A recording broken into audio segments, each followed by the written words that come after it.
Goodyear, Ariz. The Reds will have a new manager and new coaches in the dugout, as well as new pitchers on the mound in 2019. Does that foreshadow that the pitching staff will be handled differently from the first out through to the 27th? The short answer is maybe. Goodyear, Ariz. The Reds will have a new manager and new coaches in the dugout, as well as new pitchers on the mound in 2019.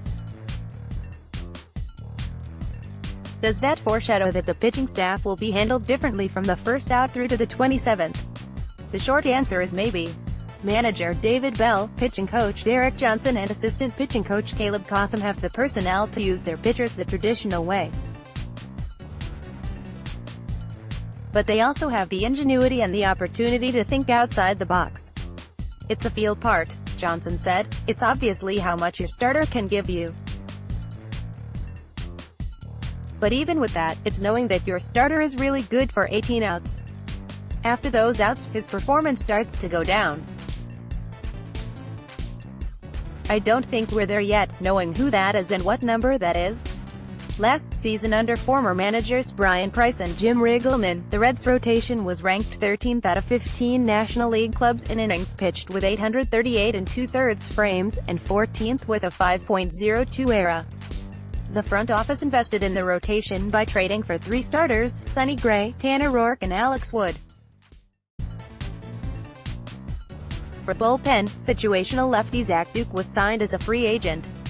The expectation is that the new starters, combined with holdovers Anthony Desclafani and opening day starter Luis Castillo, will make the rotation vastly improved.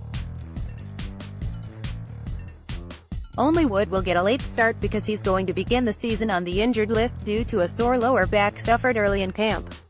Wood resumed throwing off the mound this week. It's the bullpen where Bell and Johnson can be innovative. The closer the last 2 seasons, Raisel Iglesias, is now available for any high-leverage scenario, regardless of inning. Iglesias is capable of working multiple innings, as is Michael Lorenzen, Jared Hughes, David Hernandez and Amir Garrett. The club wants Duke to face lefties and righties. The plan is not to pigeonhole relievers into innings or roles, but to utilize them as out-getters for any situation. It's looking for high-leverage spots to put your best pitchers, and understanding the situation of the game, understanding that those outs are going to be the most important, and trying to do your best to limit damage and try to best match up pitcher and hitter the best that you can, Johnson said. With the Brewers last season under manager Craig Counsell, Johnson experimented with using openers and utilized all-star lefty Josh Hader in the early, middle and late innings when needed. Johnson could certainly go that route with numerous relievers, especially Lorenzen, since he can be an effective hitter. He could also pitch, play center field and return to the mound. I just think there are no limitations on what is available to David as he's managing the game, Lorenzen said. Obviously, that's going to be extremely beneficial on what he can do, and what type of strategy he decides to go with. Options are always very good, and we have lots of options in how he can use us. Like many clubs, there is also new increased focus on advanced statistics and technology to help pitchers improve.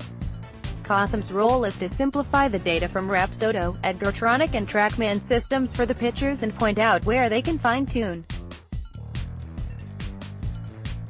Because of NL rules, there will be times when Bell is forced to pull a pitcher from a strong start for a pinch hitter when runs are needed. There could be a bad matchup, or any number of variables that will confront the first-year manager. In the end, the plan on any given day will be about just bridging the game from whenever the starter exits to out no. 27. We just need to win ball games, Lorenzen said. If you're not on the same page as that, then we'll find someone else who is. Mark Sheldon has covered the Reds for MLB.com since 2006, and previously covered the Twins from 2001 to 05. Follow him on Twitter at @M_Sheldon and Facebook. Read more.